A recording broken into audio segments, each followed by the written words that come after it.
Hello everyone, आप सभी का बहुत बहुत स्वागत है आज हमारे इस नए वीडियो में। तो आज इस वीडियो के थ्रू हम जानने वाले हैं कि पिछले हफ्ते का जो हमने एनालिसिस किया था वो किस प्रकार से काम किया मार्केट के अंदर। निफ्टी, बैंक निफ्टी और जो स्टॉक्स हमने डिस्कस किए थे पिछले हफ्ते वो किस तरह से परफॉर्म किए, आज सभी का एनालिसिस देखेंगे। डॉलर इंडेक्स ने क्या परफॉर्म किया, यूएस का जो 10 साल का बॉन्ड यील्ड था उसने किस तरह से परफॉर्म किया, ये सारी चीज़ें आज हम देखने वाले हैं दोस्तों। सो अपने वीडियो को स्टार्ट करने से पहले दोस्तों मैं आपसे रिक्वेस्ट करूँगा कि अगर आप हमारे चैनल पर नए हैं और अभी तक आपने हमारे चैनल को सब्सक्राइब नहीं किया है तो चैनल को सब्सक्राइब कर लीजिए और बेल बटन को हिट करना ना भूलें, जिससे कि आपको हमारे आने वाले वीडियो का नोटिफिकेशन मिलता रहे दोस्तों। तो चलते हैं सीधे चार्ट की तरफ और देखते हैं कि इस हफ्ते मार्केट हमें क्या लग रहा है। तो मैं आपसे अपना चार्ट शेयर करता हूं दोस्तों। ये है दोस्तों निफ्टी का चार्ट, जिसमें कि हम देख रहे हैं कि निफ्टी में मैंने आपसे अपने एक शॉर्ट वीडियो के थ्रू डिस्कस किया था कि 19,800 के ऊपर मार्केट तेज़ हो जाएगा। तो 19,875 के ऊपर मार्केट जाकर के आया है। 19,875 का एग्जैक्ट मार्केट ने लेवल टच किया है, उसके बाद ये उसी लेवल के आसपास बंद हुआ है। तो अगर मार्केट को एक नई तेज़ी वापस से कायम करनी है तो मार्केट को ये 19,840 का जो लेवल है वो क्रॉस करना ज़रूरी होगा मार्केट के अंदर। जब 19,840 के ऊपर वीकली क्लोजिंग बेसिस पे निफ्टी बंद हो जाएगा तो उसके बाद हम देख सकते हैं कि मार्केट के अंदर 20,200 तक के लेवल भी आने वाले हफ्तों में हमको देखने को मिल सकते हैं। तो ये है दोस्तों एक निफ्टी का एनालिसिस।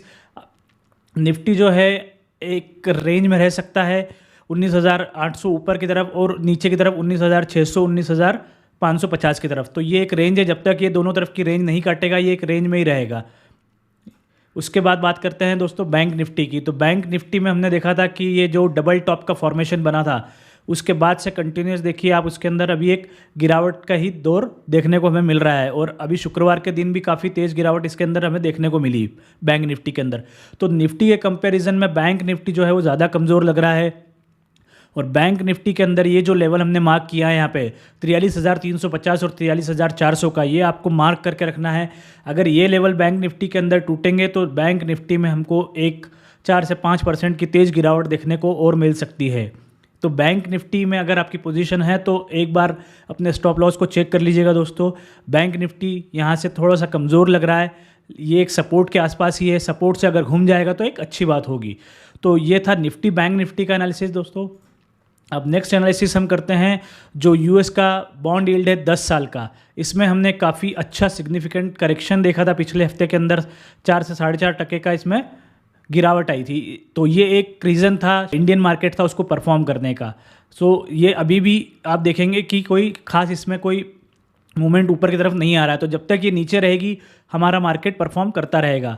सेम अगर हम डॉलर इंडेक्स की बात करें तो डॉलर इंडेक्स भी देखिए एक इंपॉर्टेंट सपोर्ट जोन था उसका 105 का, वो तोड़ करके वो 103 के आसपास बंद हुआ है। तो ये इसमें एक अच्छा साइन है ये इंडियन मार्केट के लिए कि डॉलर जो है लगातार गिर रहा है और ये नीचे के लेवल में 102 के आसपास भी जा सकता है। तो मार्केट में मोटा मोटा हमें ये समझ में आ रहा है कि डॉलर इंडेक्स भी गिर रहा है, यूएस की जो बॉन्ड यील्ड है 10 साल की वो भी नीचे आ गई है। तो मार्केट के अंदर एक पॉजिटिवनेस बनी हुई है। ऐसा कोई बड़ा इवेंट हमें नहीं लग रहा है कि मार्केट में कोई गिरावट आ सकती है। हाँ, बैंक निफ्टी थोड़ा ज़रूर कमज़ोर लग रहा है, लेकिन हो सकता है कि वहाँ से वो बाउंस बैक कर जाए। उसके बाद हम बात करते हैं इंडाइसेस की कि कौन से इंडाइसेस, जैसा हमने आपको बताया था कि देखिए स्मॉल कैप इंडेक्स लगातार परफॉर्म करते जा रहा है। आप देखिए कितना कंटिन्यूस 3 हफ्ते से ये लगातार ऊपर ही जा रहा है। तो स्मॉल कैप इंडेक्स के जो स्टॉक्स हैं आप जाकर के देख सकते हैं कि कौन से स्टॉक अच्छा परफॉर्म कर रहे हैं। उसके बाद बात करेंगे फार्मा की। तो फार्मा ने इस हफ्ते काफ़ी अच्छा रनअप दिया है। आप देखिए ये पिछले 2 हफ्ते में काफ़ी अच्छा रनअप दिया है। तो फार्मा के स्टॉक्स आप जाकर के चेक कीजिए। इस हफ्ते हमें फार्मा सेक्टर पर ध्यान रखने की ज़रूरत है दोस्तों। फार्मा सेक्टर इस हफ्ते आपको अच्छा एक रिटर्न बना के दे सकता है, तो फार्मा को आपको अपने वॉच लिस्ट में रखना है। उसके बाद बात करेंगे निफ्टी मेटल की। तो मेटल भी देखिए अपने एक रेजिस्टेंस जोन पे है, जैसे ये इस रेजिस्टेंस को तोड़ेगा उसके बाद इसमें एक अच्छी तेज़ी देखने को मिल सकती है। उसके बाद बात करेंगे दोस्तों आईटी की। तो देखिए जैसा हमने आपको आईटी के लिए हमने आपसे पहले ही डिस्कस किया था कि ये जो एक लेवल था उसका 31,437 का, इसके ऊपर जब बंदी देगा तो इसमें तेज़ी देखने को मिलेगी। तो देखिए आप ये कितना अच्छा परफॉर्मेंस आप वीकली बेसिस पे आईटी के अंदर आया, 5% इंडेक्स ऊपर रहा।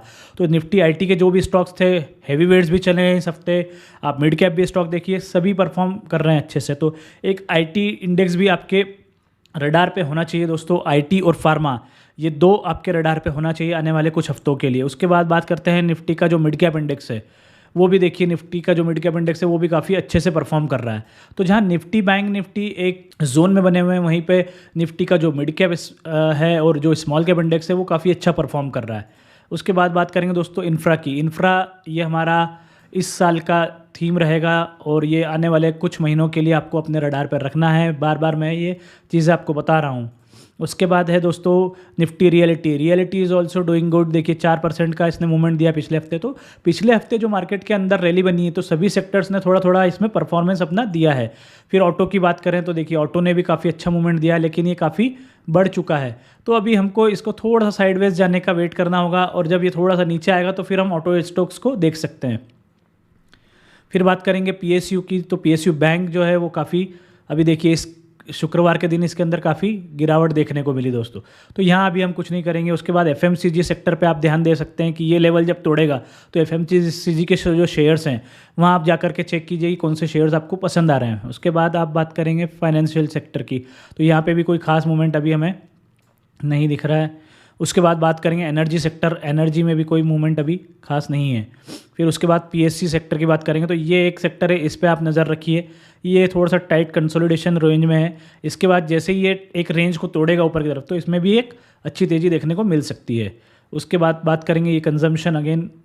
उसके बाद हमारा health care sector. Health care sector भी देखिए आप काफ़ी अच्छा परफॉर्म कर रहा है। ये एक रेंज से निकला है तो ये हेल्थ केयर सेक्टर भी आपको अपने रडार पे रखना है। तो आने वाले जो हफ्ते हैं, आने वाले हफ्ते के लिए हमें जो इंडेक्स पे ध्यान रखना है वो है हमारा आईटी, उसके बाद है हमारा फार्मा।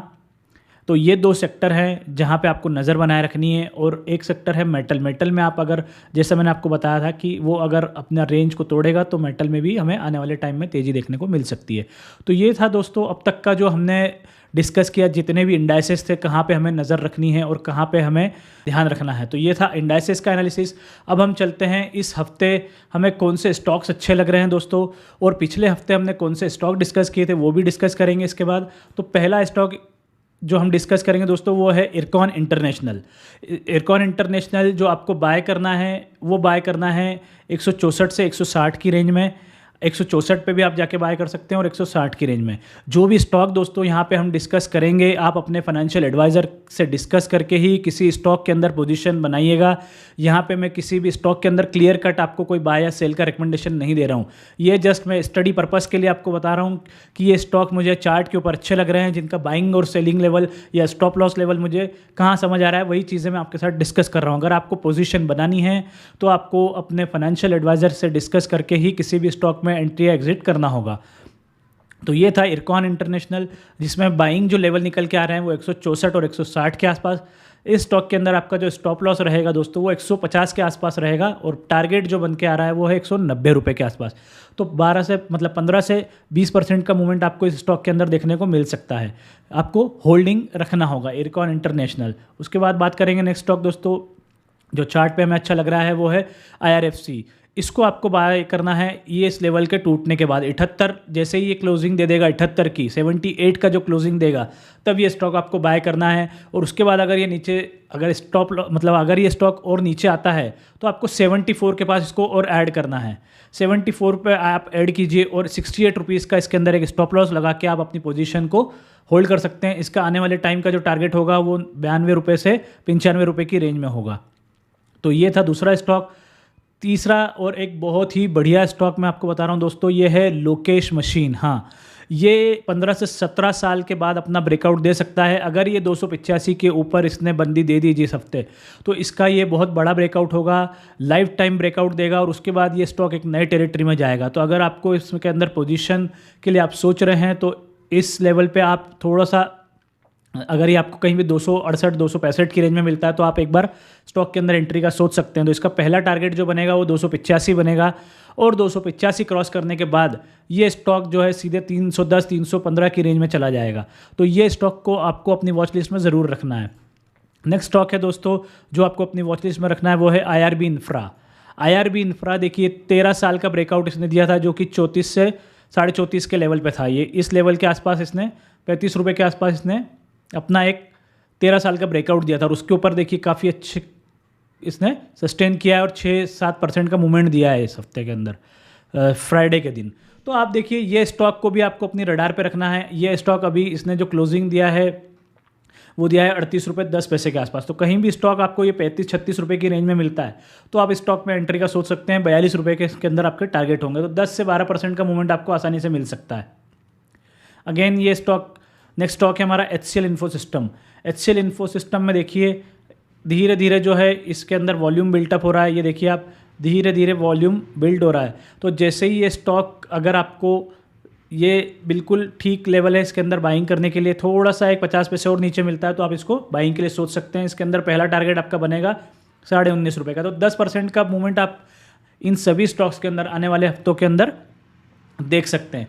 तो दोस्तों ये तो थे वो स्टॉक्स जो हमने डिस्कस किए जो हमें अच्छे लग रहे हैं इस हफ्ते के लिए। पिछले हफ्ते जो स्टॉक्स हमने डिस्कस किए थे एक बार जल्दी से उसका रिकैप कर लेते हैं। हमने डिस्कस किया था क्विज कॉर्प। तो क्विज कॉर्प में देखिए आपने 10 से 11% का मूवमेंट हमारे लेवल से डिस्कस करने के बाद इसने दिया है।